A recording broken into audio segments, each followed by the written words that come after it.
Ba pull up and then back.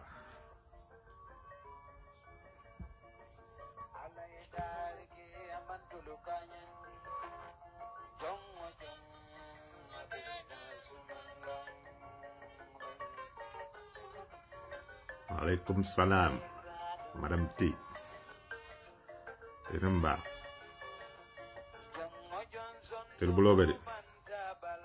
I'll tell you till below the video.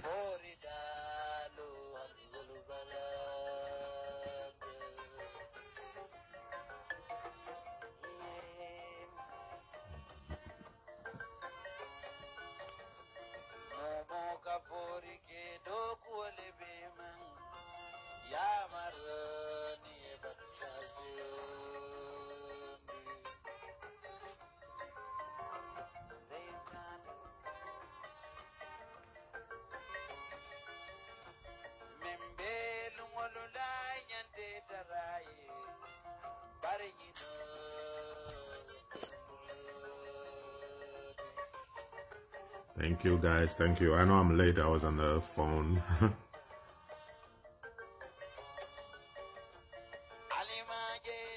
But thanks for your time.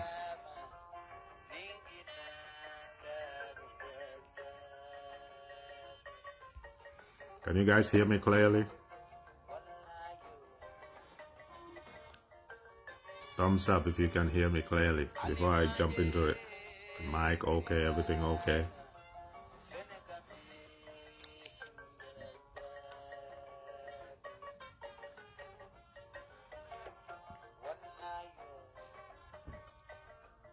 All right. Allah baraka.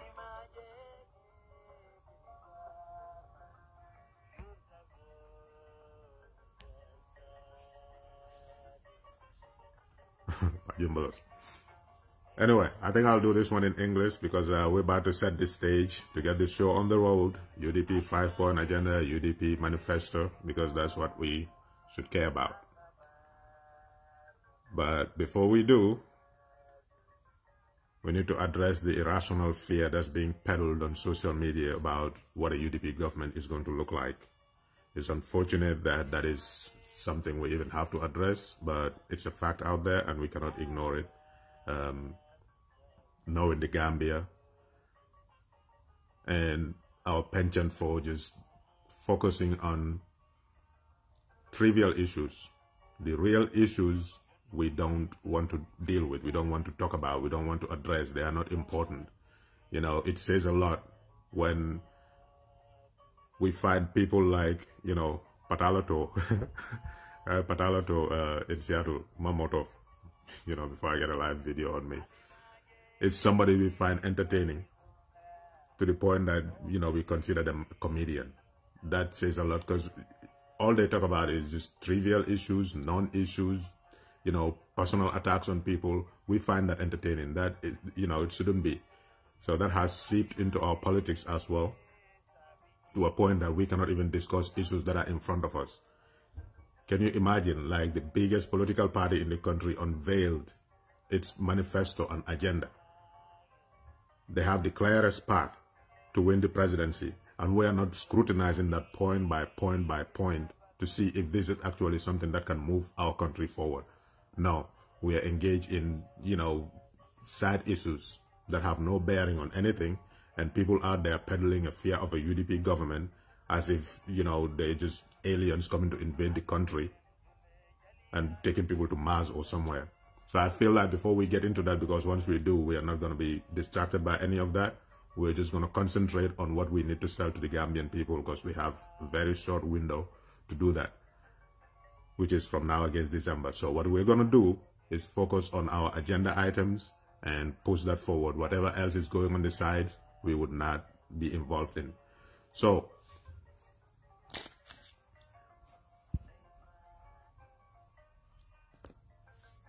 all of us in that country, the Gambia, we all claim one thing. And what is that claim? That we want the Gambia to go forward. We want to move the Gambia forward. We want a better Gambia. What that says, let me turn this off real quick.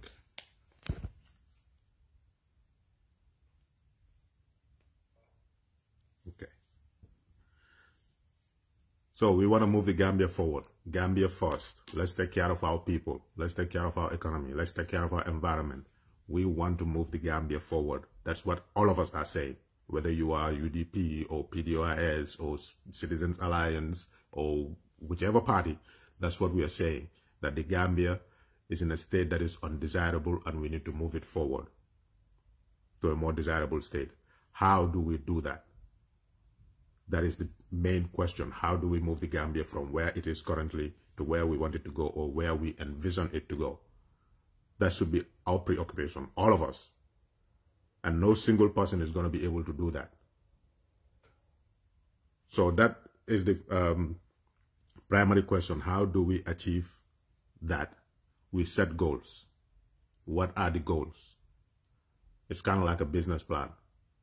Before you go setting up a business and setting up a corporation or whatever it is you set up, you first of all have a goal.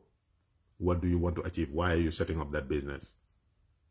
Why are you going to school? Why do you feel like you need to further your education? You've already established in your mind that I'm not making enough money, I'm not marketable, I need to go and get my bachelor's degree. Or I have my bachelor's degree, but I don't like this job, I need to go get my master's degree. Whatever it is, you start with a goal. What is your goal? And our goal is to move the Gambia to a better state, which means the Gambia currently is not in a desirable state. So that rules out one candidate. By that fact alone, it rules out one candidate who is Adama Barrow, because he's already been tested, given the opportunity to move the Gambia forward, and by our estimation, he has not done that. Why would he change if we give him a second term? So he is completely ruled out because we are in a state that is undesirable and we want to achieve a better state. So we shouldn't even be debating him. He is seeking it, but we already know the facts. So let us focus on the facts that we have instead of, innuendos and speculation. We are in a state that is undesirable. The Gambia we have today, we don't want that Gambia. We want a better Gambia. And who is in charge of that Gambia? Adama Barrow. So that means he is not going to be able to be a part of the solution that is going to fix that Gambia. So let's rule him out, put him on the side. Let's set our goals. What are those goals that we need to move the Gambia forward? We look at all the sectors. This is where parties' agenda come in. Before you look at any party or anything or any individual in those parties, look at their goals for the Gambia. What agenda do they have for the Gambia? We even went to the point, people used to say, oh, UDP has no agenda, UDP has no agenda. We even took it upon ourselves to call it a 5-point agenda. We have put agenda in the word, in the program. So you can call it an agenda instead of a manifesto.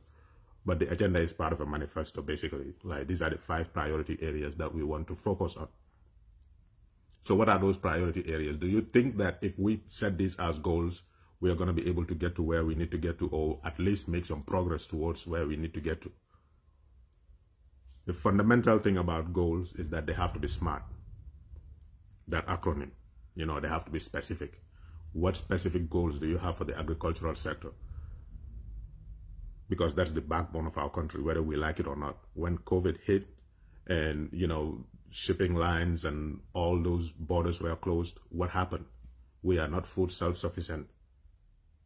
Prices skyrocketed because there was not enough, supply to meet the demand. We are at the mercy of the world because we are not food self-sufficient. When people don't have enough food to eat, they will eat literally anything. And what does that do? It affects your health. And we all know the conditions of our hospitals. So until we are able to tackle that, the agricultural aspect of our country, we will be suffering as a people for the longest time. So that's one area that is very specific. What do we need to do in order to be able to make the Gambia at least food self-sufficient, if nothing else? But we go further than that. We can be food self-sufficient and also create a market for the things that we produce in that country. Food is the most basic thing you can produce. You have the land, you have the water, you have the resources to grow the food that you need. You don't need, anything from the outside. It will make it easier to have the technology to be able to grow those food crops. But at the very basic, you don't need outside expertise or anything like that. You have everything you need in that country. You just need to manage it well to be able to produce the food that you need. So there has to be a smart, set of goals set for the country. And like I said, it has to be specific. So we feel like agriculture is the primary one. We go into agriculture for it's basic human needs. If you look at it, it's like the Maslow's hierarchy of needs. Before you talk about self-actualization, your physiological needs have to be met. And every country should at least be able to feed its citizens. That much is a given. So UDP put together a policy for agriculture. Let's look at that policy and see whether it is, specific enough for agriculture. Is it measurable? Like if they say they're going to do this, can we come back in, 3 years and say, okay, we can say for a fact that we were here in 2021 and UDP moved us to this place. Can we measure progress in that policy that they have? All those components that are required for us to have a very achievable goals needs to be scrutinized. How are we going to sponsor it? People need to be asking those questions, but none of that is happening. So the main point is we need to have goals. What goals do we envision that are going to require moving the Gambia forward? Agriculture is one of those. Make sure we are food self-sufficient. Education is one of those. Once we achieve that status of food self-sufficiency, we need people to be able to manage it in the future in case those who set up those goals are no longer here, because we won't be here forever. So once we set up those goals, we need to have people who will be able to take care of it and manage it and improve it in the coming years, which is where education comes in, and the healthcare alongside that. These are specific goals. Youth employment. Once we take care of that, also crime rates will go down, because people involved in crime, because they don't have any other means of income. But if you create that avenue for them, they will be engaged. So all these are specific goals that we're talking about. So you look at that and say, no, I don't think this is going to work. I think this is too expensive. I don't think it's achievable.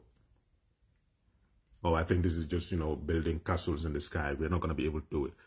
Assess it and see if that is something that you can get behind. If you can't get behind, you must have good reasons to say, I don't think this is going to work.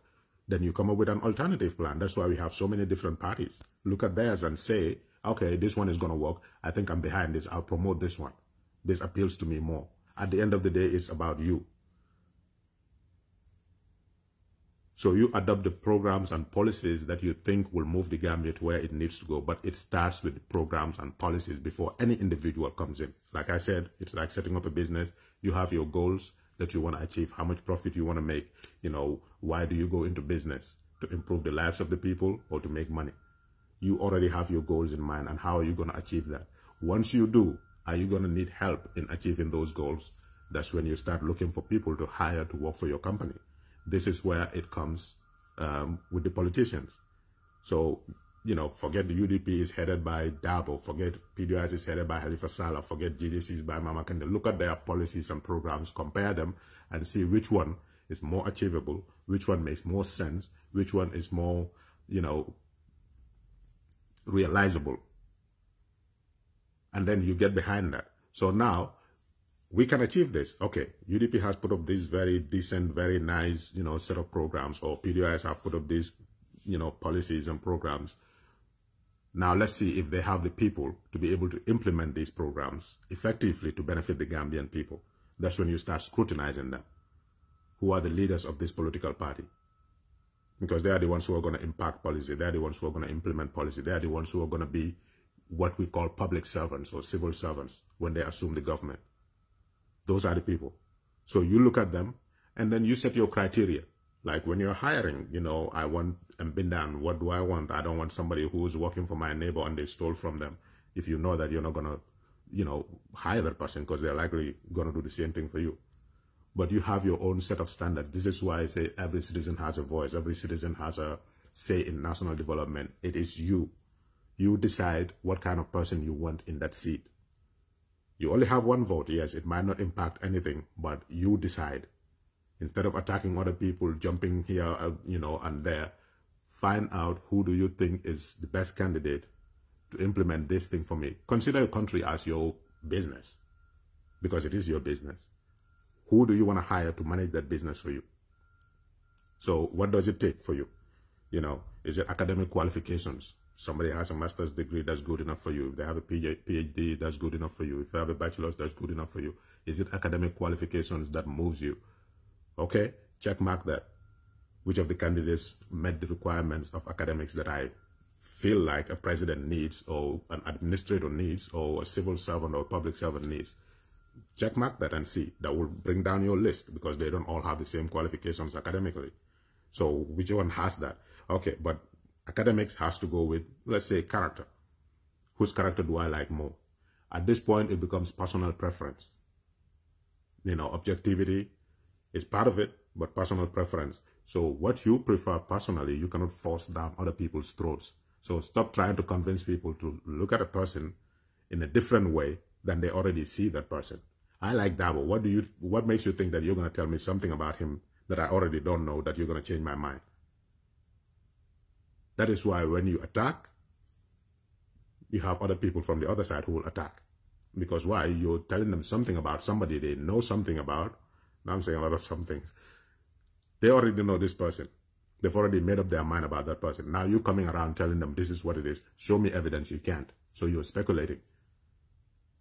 What happens next is they're going to attack you as well. Or they're going to go after somebody that you care about.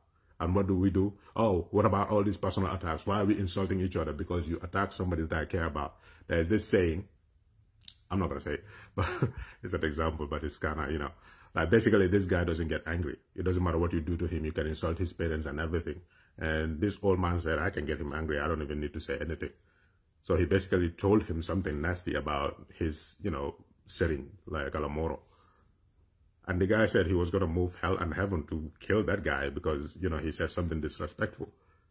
Can you imagine that you insult my parents and I'm like, okay, whatever, you know, saga from the follow deka from, you know, whatever, you're more near more than you only.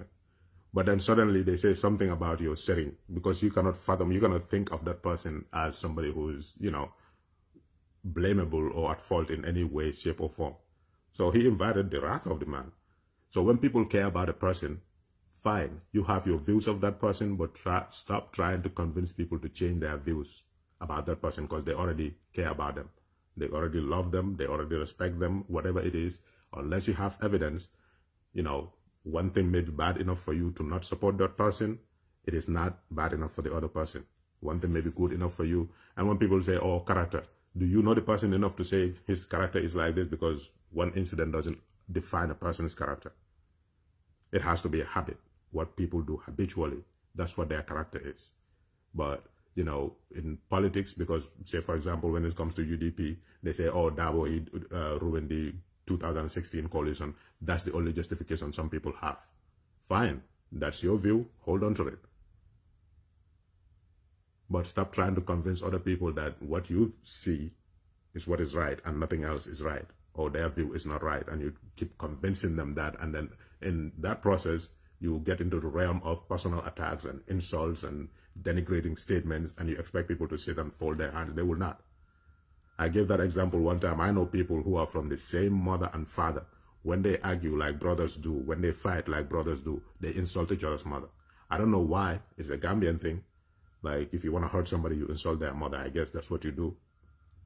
But if you want to confine that to say, oh, it's only people in this camp who do it, what about the other people? And then we get to this point where you look at mayor supporters. That's another thing that we need to do. You know, I'm saying all this because I'm saying once you look at the programs and policies, you will find that UDP is competitive against whichever party you support. Their policies and programs are something that can move the Gambia forward. So now you look for people to implement them. Who are those people?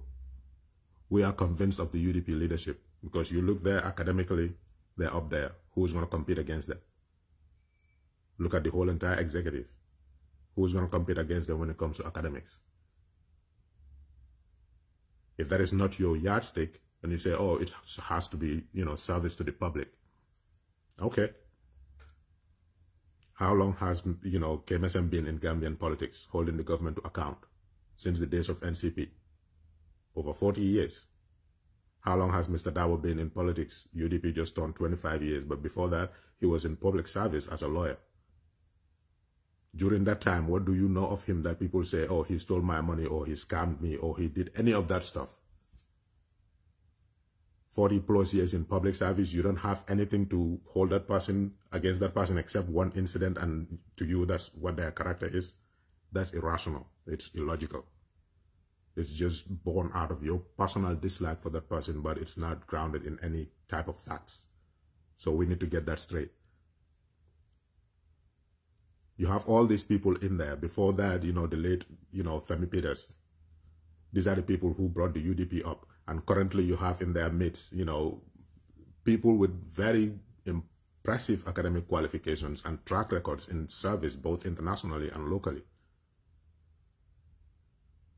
So if your yardstick is, service to the public, or, a track record in public service, who fought to see the restoration of democracy in the Gambia more than the UDP did. There were a lot of players, a lot of people who fought, yes.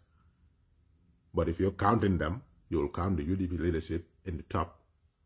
If not the number one, they will be in the first three. I'm saying if not, because people have their personal preferences. Oh, we all fought for this change. Yeah, somebody sat down in their home and donated $20 to a cause is equal to Solo Sandeng, who died because he went out to protest, knowing fully well what he was going to get. Fine. If that's how you think, you can go ahead. Nobody's going to stop you. So what is your yardstick? Now that you have your goals, which is your policies and programs, who are these people? Can I trust them to be able to deliver them? And then you have people, oh, fear UDP. Because why are you not debating our policies? Are they good enough? Yes. Okay. But we don't trust their leadership. Why? Because UDP supporters do this, UDP supporters do that. That's another hypocritical thing that people do. UDP has, let's say every organization has a tiering process. Every political party has a leadership. They have a membership. They have supporters. They have sympathizers. All these are different categories. All of them. The leadership are the people that impact policy. Let's say UDP wants to implement one type of policy or the other. We expect the leadership to be the ones to carry that out. That leadership, when they do something that is unbecoming, we expect them to retract it. We expect them to apologize. We expect them to walk it back. We expect some type of disciplinary measure to come from the party. But cite one example. Oh, UDP insults people. Which among the UDP leadership have you ever seen stood on a political platform, even from the days of Jammeh, insulting anybody? Which one? You will not find one. Which UDP leadership would you find standing on a political platform going for personal attacks, even against Yahya Jammeh? Whatever UDP mentions Yahya Jammeh is something that he did, a conduct that they think he shouldn't have done. They never go after him because he's from one tribe or from one region or because of whatever. Which among the UDP leadership? You don't see it. So when you move from there, there's the national executive, even national executive, regional executive, constituency, there is none because they have bylaws within the party that require you to conduct yourself a certain way. If you fall short of those expectations, there are disciplinary measures within the party that can be taken, including removing you from your position. Because what you do is, staining the image of the party. So if you have a responsibility at the national level and people want to be convinced, because, politics is all about perception and image. So if people see that, oh, this national executive, say national, the Secretary General of the UDP or whatever position within the UDP did something that is not right, what do we expect? What is the UDP going to do to discipline this person? Or what is the party's position on this particular issue? So at that level, we expect something to be done. And then you come down to the membership, which is the general membership. People who are so committed to the UDP, they get the membership card and identify themselves as UDP supporters. They will contribute to the party's meetings and share ideas and join in. When those people also conduct themselves a certain type of way, obviously their punishment or their, if you want to reproach them, is going to be lighter than somebody who has a national leadership position. That's a fact. At the end of the day, the most you can do is tell them, you know what, we don't need your membership anymore. You're not going to be part of our discussions to advise us on policy or to contribute because we don't think you will contribute anything positive. That person can still love the UDP and say, you kick me out, I'm not going to be in your meetings and stuff, but I'm still supporting the party. What can you do about them? Those are the supporters. They love UDP. They want to see a UDP government. They're going to speak on behalf of, on their own behalf for the UDP, to promote the UDP. When those people do things on social media, we jump and say, this is UDP. Is that fair? Because what you can do, the most you can do. In fact, one time Mr. Dabo said it, social media is very good, but there are things happening on social media that are unbecoming. What was said? Oh, when Dabo becomes president, he's going to be a dictator, try to control social media. This is the same social media that struggled to change the Ajama government. What is he supposed to do? Walk around the streets beating people up? The most you can do, and Dabo has been doing that since 1996, be law-abiding. Don't fall into the traps of the, dictator. Support the UDP and be disciplined by abiding by the laws. Even in 2016, which was the most publicized event that Dabo was addressing his UDP followers when they were going out, we're going out. Don't insult anybody. Don't hit anybody's cars or any of that stuff. We're going for a march to demand solo sentence, but that's it. We don't want any provocation or anything. Every opportunity he gets, every opportunity the UDP leadership gets, they tell the supporters, behave yourselves according to this, that, or the other standard. Now, whether people will do it or not, that is out of their control. When it is done, obviously you ask them, they will denounce it, which they have done a million times. Oh, this person did this, that, or the other thing. Oh, UDP supporters are insulting. I don't condone insult. In fact, he said it. Don't even respond to people who insult me. So you see all that, but then you expect the impossible. What is he supposed to do? Close their social media accounts? Isn't that dictatorship? Does he even have the power to do it? Does he even have the capacity to do that? And then you have the sympathizers who are just there. Sometimes they will lean towards the UDP. Sometimes they'll be like, this is why I don't want to support UDP. Sometimes, yeah, okay, I can get behind that. You have no control over anything other than giving words of advice. So if you're going to use what the supporters are doing online, what about the other supporters who are not doing that? Do they define who UDP is? It's irrational. It's illogical. It doesn't make any sense. Or because the supporters are doing this, insulting people online and stuff. You insult them, they insult you back. I'm not saying that's right. It's not. But why do people insult other people? That's why I gave the example that I've seen people who are the same mother and father, when they fight, they insult each other's mother. It doesn't mean that that's how they're raised. You're actually insulting your own self. But let's not confine that and say this is a UDP thing. If UDP was not existing in the Gambia, people would not insult. Let us not focus on that. Let's not give them the time of day. That's just who they are. There's nothing we can do about it. You tell them this is wrong, don't do it. They will still do it. You call them privately, you tell them don't do this, they will still do it. That's just who they are. That's how they vent. That's how they react. That doesn't define the party's position or policies. And anybody who's trying to tell you that is trying to distract you away from that. The fact that, UDP has policies that can move the Gambia forward. Or focus on the people who are they don't impact policy. They're not part of the executive. They don't probably even have access to the leadership to be able to, affect the lives of Gambian people. They're just there expressing their love for the UDP. And sometimes, some people do it in a way that is unbecoming of civilized politics. We all get that. But the more you engage them, the more fire you give to them. And they're just going to keep pushing it. So why don't we just ignore those people and focus on the people that we can actually hold to account? If you notice me, I usually don't engage in stuff like that when people go out insulting other people unless they're in a very influential position. Like when Lysian was caught saying stuff about Mandinkas, he was in a leadership position, a former National Assembly member. But if it's not him, it's just some random person somewhere, that's just their bigoted statement. But this person is somebody who was elected to national office. That means there are people behind him who support him, who listen to him. When Hamad Ba made similar statements, these are the times that I usually come out. But when it is personal, individual level stuff, I'm like, do whatever you want. That's you. It's not me. So how can somebody like Karamba Ture not be considered a UDP supporter? In whose image UDP can be looked at? Why does it have to be somebody else? How does somebody like Pata not be the person that you can say, okay, Analakumbe. But why can't we look at him or look at UDP through him and say, okay, this is, the values that UDP espouses, or Boubacar, or 100,000 other people, Makam So, and a whole bunch of them.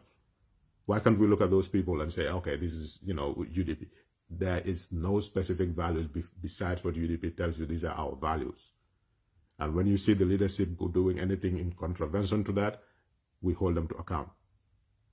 Sometimes, as supporters, you might be blind to it or try to ignore it. That's when we need objective minds outside to say, hey, this is wrong. And they'll be like, yeah, actually, you're right. But you can't just go pick some random person off the street and say, oh, this is who UDP is. Look at that. And then when it comes from the other side, you say, oh, they were provoked by UDP. Like, it's irrational. Let us not waste our time on stuff like that and deny the Gambian people what is right. Because, as I said, we all know we are in a state that is undesirable. The difference between our goals and our current state is that undesirability. Not enough electricity, not enough water. The roads are bad. Healthcare is non-existent. Corruption is everywhere in that country. But we're still here and saying, better the devil you know. That's the worst saying anybody can say ever in their life. Better the devil you know. No, that's not true. These sayings are just sayings. They're not true. The devil can never be good. Devil is always bad. That's just a fact. The devil is bad. The devil is bad. The devil is bad. So you cannot say, oh, you don't know this angel. They're an angel. They embody what? Goodness. That's it. So instead of staying with the bad, why don't you go with the good?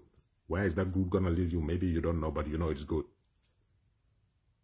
So you rather stay with Barrow, who have already proven he was the one who was voted for, elected into office, and then people will tell you, oh, UDP gave us Barrow. I tell you to finish that statement. UDP gave us Barrow to come and ruin this country. That's what you should say. Because if that's not your position, they gave us Barrow to come and ruin this country. If that is not your position, then why did they give you Barrow?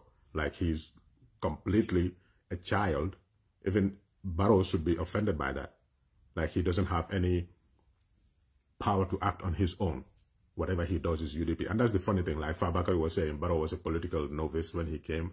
And he told people, oh, I'm new to politics, but my father is Usainu Dabo. So whatever he did was Usainu Dabo. But TRRC is not Usainu Dabo. That was Barrow. He was the one who implemented it. Oh, that's a collective effort from the coalition government. If Barrow listened to Dabo, maybe Dabo said something different. The TRRC would not happen. What about the Constitutional Review Commission? Oh, that's a collective effort. Okay, what about the China Commission? That's a collective effort. All the bad things are because of Dabo, because Barrow listens to him. But all the good things are because of the coalition, because Barrow listens to the coalition too. It doesn't make any sense. There's no logic in it, and we need to move past it. You have your candidate. You think they're the ones who are going to move the country forward. Tell us what they have. Tell us their agenda. Let us compare notes. This is our policy on agriculture. No, that's not going to work. It's too expensive. That's not going to work. It's, you know, we don't have the manpower to be able to implement that. But here is what we have, and I think it's going to work. Sell your points. Let's sell our points and let the Gambian people decide. And this is bad because it is infesting the minds of the young people. Part of the reason I wrote that book is because people need to know. A lot of people were born in the Jammeh era. They don't know what happened in the past. They just saw themselves in Jammeh's government. And then everything he told them was the truth because he was the be-all and all in Gambia. So all those misleading statements that we're still peddling, UDP is a tribalist party. In what universe is that even true? Yahya Jammeh peddled that nonsense to keep himself in power, and we're still repeating it, helping his cause, dividing the country further. Because that's the fact. If you say these are tribalist people, those people will dig their heels in, which is the Mandinkas will dig their heels in. Well, since they say we're tribalists, we'll just support our own. And then you have the other people on the other side. Since we are not Mandinka, we're not going to support them. And when clashes happen, that's how it spills into civil unrest. It is dangerous. It doesn't just stay in politics. Whatever comes into politics usually finds its way into society. And we need to be careful of that. And it's people usually with voices that you think you should respect who come out and say these kinds of nonsense. If you feel like, okay, UDP destroyed the coalition, I'm not going to support them, that's fine. That's your own view. Hold on to it. But don't use it to say this is the character of this person who's fought, you know, a quarter century of his life trying to restore democracy in that country. Every politician makes miscalculations. I'm not saying that was a miscalculation. Just, you know, before you go start misquoting me. But does that define their character? It doesn't. And that's another misnomer that people say, oh, they destroyed coalition 2016. So Halifa Saleh, who we credit as the architect of that coalition, said in his debate with Ismail Assisa that coalition 2016 achieved everything it was set out to achieve, which was to remove Yahya Jammeh. So he is wrong. Because the fact of the matter is nobody alive or dead, who was present at that MOU signing or formulation of the strategy or whatever, will tell you one single line in there that says anything about how to contest the National Assembly elections. It was not there. The strategy entirely was how to come together and defeat Jammeh. Everything centered around that, the executive, achieving the executive power, or, taking the executive power away from Jammeh. That was what Coalition 2016 was entirely about. Which is why, and Alif, he was right, that is why he said that they achieved what they set out to do, which was to remove Jammeh from power. That's what the Gambian people wanted. That was the most urgent priority at that time. So people coming with this misnomer, oh, because of tactical alliance, that's why coalition failed. That's not true. Tactical alliance was for one specific purpose. Because there was no agenda, no strategy, no plan on how to contest National Assembly and local government elections after Jammeh was defeated, the coalition partners had to come together to figure out how to go about doing that. Now that we have removed Jammeh, but we didn't have a plan for contesting National Assembly elections, let's come together and figure out how to do that. Oh, let's put up independent candidates just like we did for the presidency. Everybody will just go independent and then we can, move forward so that we'll support the transition agenda. No, I don't think that makes much sense. Why don't we do a tactical alliance, where, for example, Halifa, Serekunda is yours. PDOIS has a strong base there, and in Banjul, and in Woolley. So why don't we do it such that only PDOIS will put up candidates in these regions, no other party will put up candidates in those regions so that our win will be guaranteed. UDP, Bakau is yours, Kiang is yours, Jara is yours, Badiou is yours. Why don't we put UDP candidates there and nobody else? Okay. GMC, you're just starting out, probably will give you Woolley or, one of those regions that can be your base for you to start off from. Okay. NRP, Salum is yours. Why don't you? So all these parties, since we are all in this coalition together, will still have political parties, but we will not contest against each other. Basically, all of us are here to drive this agenda. So let's debate it. Oh, no, I don't agree to that because, that will bring back politics and it will create division. No, but political parties cannot die. This is the back and forth that went on until they couldn't agree on anything. Okay, let's vote on it. Some voted for the tactical alliance, some voted for the independent approach, and there was an abstention. This was it. It was just about how to contest the National Assembly elections. It was nothing else. The presidency was already won, which was the main strategy. So yes, it came from a good place. It was well-intentioned. It was, meant to deliver a lot of good, but that didn't happen. But tactical alliance is not the reason why it failed. Barrow failed because Barrow wanted to fail. He had all that goodwill around him. He had all that support around him. But he didn't utilize it. Why? Because he was focused on himself. They say you don't know the character of a person until you give him money or power. And that's what happened. So all this nonsense, Barrow, UDP gave us Barrow. When Barrow was in UDP, what did he do? He was there assisting Amadou Sane. Was he ever found wanting for squandering UDP wealth? We don't even have any wealth anyway. It's just when the nations come in, how do you manage it? Take it to the bank, bring it out, go to the campaign and stuff. That's what it was. Did they know him to have committed any wrongs there? No. People in the UDP didn't even know him because he was so unimpressionable, so meek, so, in the background type of guy. But we all know what happened in 2016. Let's not ignore that. That's a very, very, very, in fact, the most important factor as to why Barrow became the UDP flag bearer. There was no other reason. It was absolutely what happened in 2016. So we try to remove that from the equation to say UDP gave us Barrow. This is why when we discuss issues, let us do them based on the facts that we have at hand.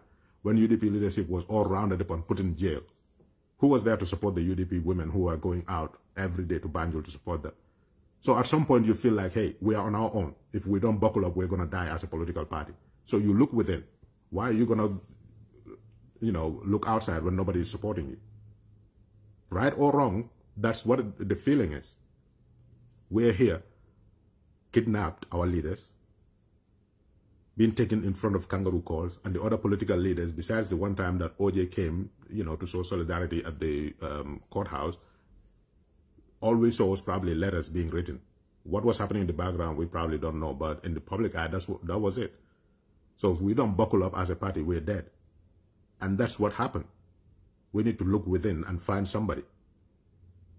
Even before, that incident happened, UDP was looking for people. Let's not ignore facts. They were looking for people to come and contest as UDP's flag bearer, because you don't necessarily need to be within the UDP executive, because at that time, who was there?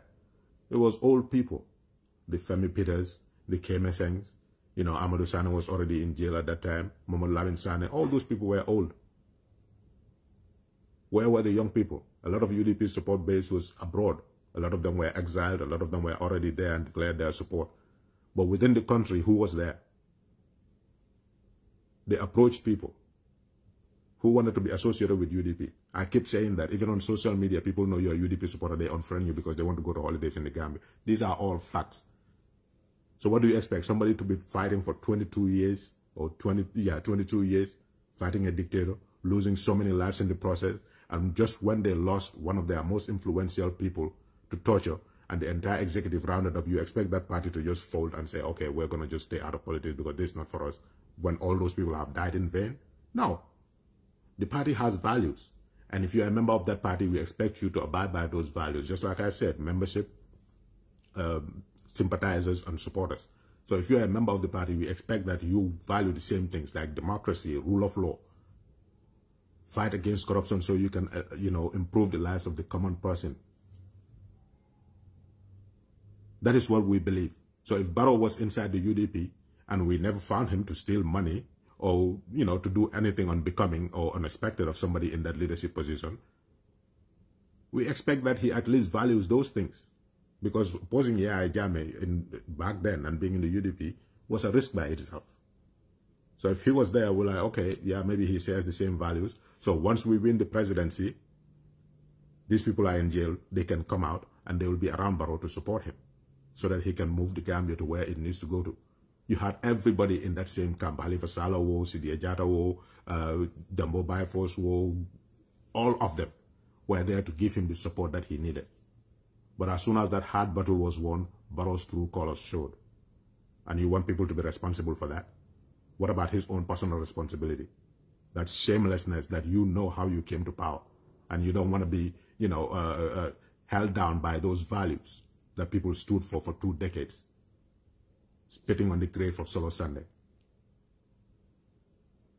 That is the least expected of him. Even if he wants to run for president, fine. But common decency says that you at least move the Gambia away from where it was. But all of a sudden, he turned around to form an alliance with the same APRC that was booted out by Gambians. But Barrow has no personal responsibility. It's all Dabo's fault. It's all UDP's fault for giving us that guy. He was presented. He was not forced down anybody's throat. He was presented to a convention and he was selected. So you can disagree all you want, but let facts be facts. Barrow wouldn't be UDP's presidential candidate if the UDP leadership was not jailed. The UDP leadership would not be jailed if Solo Sanden didn't go out to protest against the uneven and undemocratic culture in that country. And he was killed. The UDP leadership was not just going to sit down and do nothing about it. And they were rounded up. But like I said, before they were rounded up, everybody knew Dabo was not going to contest the elections that year because of the age limitation on the Constitution. So what was it? They needed to find somebody. Wasn't Dr. Aissatou Touré one of those people that was sought? She has a PhD, but today, a lot of people supported her when she ran as an independent candidate. A lot of Gambia's respectable people, because they see, oh, here's an academic woman who has achieved the highest, honor in education, who has been a champion of women's rights in this country. And we're going to get behind her. They were openly supporting her and campaigning her. Today, who would want Aissatou Touré to be president in that country after she has shown us who she is? You don't know people. You just have expectations of them. And when they disappoint you, it's because you had expectations. If you never had any expectations, they wouldn't disappoint you. And UDP was not going to float Barrow and say, okay, this is our candidate. And then once he gets elected, we're like, okay, that's it. We're not going to do. No, we'll support him, help him out, give him a chance to prove himself. And if he consistently shows that he's not inclined to go that way, then obviously we're either in it with him or not. This is the logical world. This is the, reality. You cannot know people 100%. Fine, you selected somebody who turned out to be the disgrace that he is. Do you stand by him because he is, your party member? Or do you come out and support the truth? Some people will not see it. Like, let's take, for example, our religion. People pray to say, like, let your last words be Shahada. Even if you probably lived your life being a bad person, people expect that when your last word is the Shahada, you've actually, cleansed yourself. As long as there's life in you, it's not too late to change. Which is why we're still calling on people like Ibrahim Asila to change, even though you've, been around Barrow all these years. It's not that as soon as he got elected, you look at him and like, oh, I don't like this guy, I'm going to go against him. Why did you support him in the first place? This is kind of like a bandwagon. Everybody fell off it at different points. When he was first nominated, a lot of people were against him, but when he became the coalition flag bearer, we all got behind him. And when he was elected, we were all behind him until he started showing certain traits. Then people started falling off. We're going off. We're going off. We can't be behind this. We can't be behind this. If some people are still there thinking they can change him. The recent one was Fat Joe Mane. Like, she was an activist all her life. She supported Barrow. But now she is off because she has seen something that she cannot get behind on. That is true for every single one of us. At some point, you see something, you're like, okay, this is enough. I can't do this anymore. This guy is hopeless. We can't help him. So you leave. But just because you left sooner than somebody else doesn't mean that you have a higher moral standard than that person. That's where our fault is as a people. Oh, because I left sooner, I saw this. Nobody knows the future.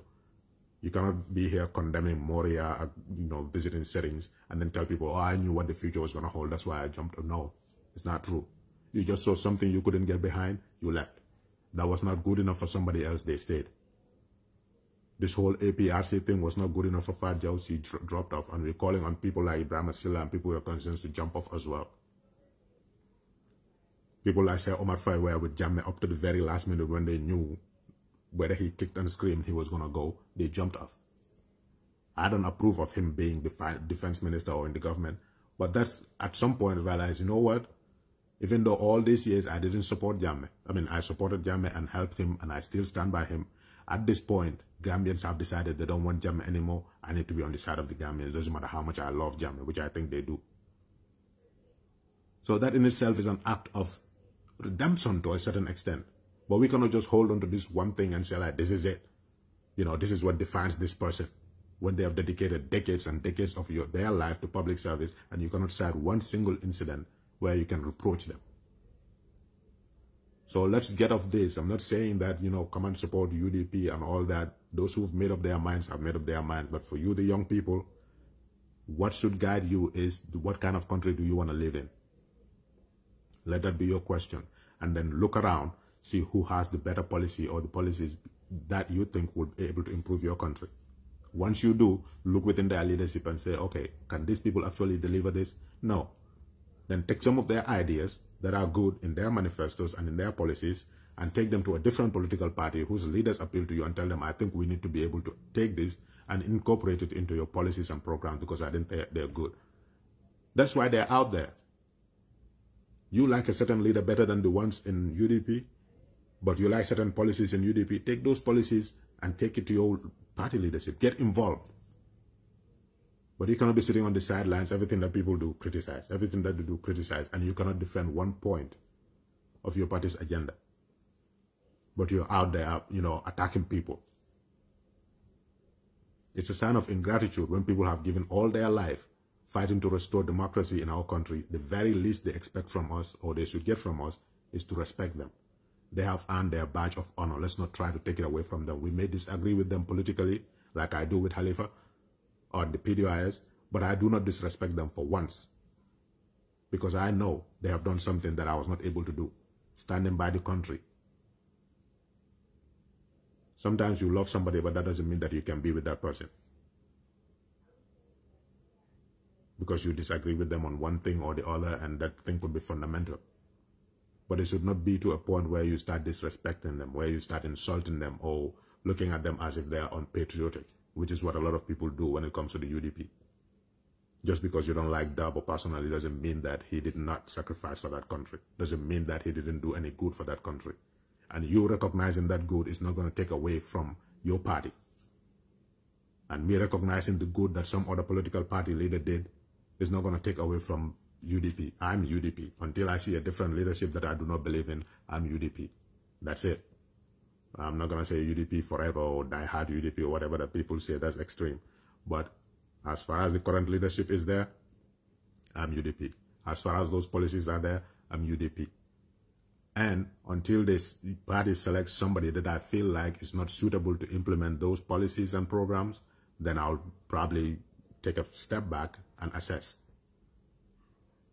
But as long as that leadership is there, they have earned my respect and I have faith in them, and that's who I'm going to be with, because I believe in them and the policies and programs that they promise as goals for the Gambia, I feel are achievable and they can deliver. So the ball is in your court. What kind of goals do you want for the Gambia? What do you think is needed to move the Gambia forward? If you think the Gambia in its current state is the desired state you want it to be in, then support Barrow. If you think the Gambia is not in its desired state, stop blaming other people and know that Barrow is the one that has been tasked to move the Gambia forward. And if you think he has failed, then withdraw your support and support whichever candidate you want and tell us why we need to support that person. It is not too late. Like I said, we're about to jump into our manifesto and our 5-point agenda, and that's what we're going to focus on. Those who want to be there casting blame and doing the blame game, you go right ahead. That is your problem. But we have made up our minds. You cannot change people's minds when they're already made up. The ones you appeal to are the ones that have not made up their minds yet. Those people who are PDIS, they are convinced of PDIS, they're not going to change because they're convinced of the policies of the PDIS. Now, what is left between a supporter of the UDP who is convinced of UDP and one who is convinced of PDIS is to debate their points. Why do you think this will work for agriculture? Why do you think this will not work for agriculture? But if you want to look at somebody who is at the farthest part of UDP and say, this is who defines UDP, this is who defines, the type of leader Dabo is going to be, when that person has never even met Dabo, then you are being unfair to the man. You have seen the caliber of people inside the UDP executive. At the very least, if you don't believe in its policies and programs, scrutinize them and say, this is why I don't believe in them. Nobody's going to fault you for that. Because, there's 10,000 different ways to kill a cat. It doesn't have to be one way. But do not, conflate that with your personal dislike for a person. In that process, and you keep saying Gambia first, Gambia first, these people have a good policy to move the Gambia forward. But because of your personal dislike, you want to discard them and their policy in the dustbin when you don't have a better alternative. That is depriving the Gambia of something good. And when you know they're capable of doing it, you can dislike a person. There's nothing wrong with that. You can even hate them. There's nothing wrong with that. But don't let that hate or dislike cloud your judgment or blind you from seeing the good thing that they intend to do for the country. And which is where our problem is. We cannot separate personalities from issues. And we need to stop that so that the future generation will have something better. The world is changing. The opportunities that people had in the past, we don't have anymore. When people are advancing and, mechanizing everything, where are we going to go to find jobs? We won't. And what's going to happen? We'll stay there frustrated and committing crimes in order to be able to feed ourselves. Food prices are skyrocketing. There are no jobs to be able to afford those food prices. What would happen? Civil servants will be corrupt. The youths will go into crime so that they can fulfill their needs. Society will degenerate and degenerate and degenerate further. The young people didn't know what happened. Maybe if they know something about how things were in the past, they can have a little hope that we can restore some of those aspects and then build a better future. But if their hope is the most dangerous thing, if a person loses hope, they can do anything. But if they have hope, they can be as patient as you can imagine as impossible. So why don't we just focus on that, especially us on social media that feel like we are influential. Let us stop all this bickering and, personal attacks, because you attack somebody, they're going to attack you back. You say something against the person that they care about, they're going to say something against the person you care about. And when is it going to end? Like I said, it tells a lot about us as a people when we find people like that guy in Seattle as entertaining when he's not. We like that kind of defender culture. That is why even the journalists cannot help but get sucked into it. Like you have a political leader on your platform, instead of asking them about policies and programs. Oh, they said this and that. What do you think of that? or X said this and that, and then you take that and become the next story. Oh, this person responded to that other person and they said this, that. How is that going to benefit any of us? Our people are dying. They cannot afford food prices. They're scared because food is expensive. There are no jobs to buy the foods. People go into crimes. You're not safe in your home. Senegalese soldiers all over the place. They care about is Gambia being stable in their sense of the word stable by protecting Barrow. They don't care about the rest. But yet we are here as if nothing else is important in that country. The person you voted for in office has some personal responsibility. Can you start holding him to account for his own failures and then, as a result, promote your own agenda? So those sitting on the fence, those in the middle, start by setting goals. Look at the Gambia. What kind of Gambia do you want? A Gambia that is food self-sufficient in agriculture? Yes. A Gambia that has a very good education system? Yes. A Gambia where the healthcare is so good that ministers will not have to fly their wives outside to go and get medical care? Yes. A Gambia that is safe and secure where I'm free to do what I want to do as long as I respect other citizens? Yes. How do you achieve that? Oh, well, we can mechanize agriculture. We can do your own assessment and then go out and see who has similar ideas. Then support that person or that group. But if you're not confident in their leadership, then you can say, you know what? I like their policies, but I don't like their leadership. Take some of those policies you like to the leader that you like and tell them, hey, look, I think we can incorporate this in our policies because I like you and I think you can do a good job. That's not plagiarism. That's just for a better Gambia. Because they all stand on public platforms and say, hey, I want to do this for the Gambia. Oh, that's a good idea. I think I'll take that too. But even that, we feel entitled, oh, this is our thing. We have to do it. If we don't do it, nobody else should do it. Like I said, especially my UDP folks, when these things happen, we're going to ignore it. From now against December, Barrow is our problem in that unholy alliance, which is another thing. Like people trying to conflate that with other issues. Or you have this person from APRC, that person from APRC in your party, and that, fine. That is your problem, fine. But that is not equal to the fact that APRC as an institution, they've told us what they want, exactly what they want. Jammeh did nothing wrong. Everything they're saying at the TRRC is just accusations. He needs to defend himself. Jammeh needs to come back home. I thought he said he was on vacation anyway. When he's ready, he'll come back. What is stopping him? If he doesn't have a flight ticket, we can do a GoFundMe. We're very good at that. We'll just, associate to Boubacar Siddiq. He will start one. Within a day, Jammeh will get a flight ticket to come back. He said he's on vacation. He can come back anytime he wants. He should. If he thinks that he doesn't have the flight ticket, we'll do a fundraiser, GoFundMe, and send him the money to come back to the Gambia. He doesn't need Barrow's approval for that. But the APRC leadership he knows what he did and why he's in Equatorial Guinea. The guy didn't go to Guinea where he was forced given asylum because he didn't want what happened to Charles Taylor to happen to him. He went to Equatorial Guinea because they have no extradition policy with any country. So he's safe. Yahya Jammeh is in a prison. He cannot leave that place. If he leaves, he would not even make it to the Gambia. But if he wants to come, it's his country. He can come. He just have to answer to his, crimes. But to APRC, he committed no crime. He needs to come back and live in the Gambia, all his assets given to him, and get the benefits that he had, that a president deserves, like Jawara did. To them, Yahya Jammeh is like Jawara. And Barrow says yes. That's why he allied with them, because APRC's agenda is nothing other than that. Ask any APRC member, what is your priority for a government of the Gambia? Yahya Jammeh should come back, be an elder statesman, get all his benefits. In fact, lead the APRC again and run for president. Damn the victims. That's APRC as an agenda. So if Barrow says, okay, that's fine with me, I can work with you on that. You think that's equal to saying that somebody was a former APRC member and they joined a different party? You think those two things are the same? You have a problem. The leadership of the APRC made it known to us, and then seeing people who we think are decent people coming out today and telling us that, oh, if, X, Y, or Z is in party A, B, or C, then why not form an alliance with APRC?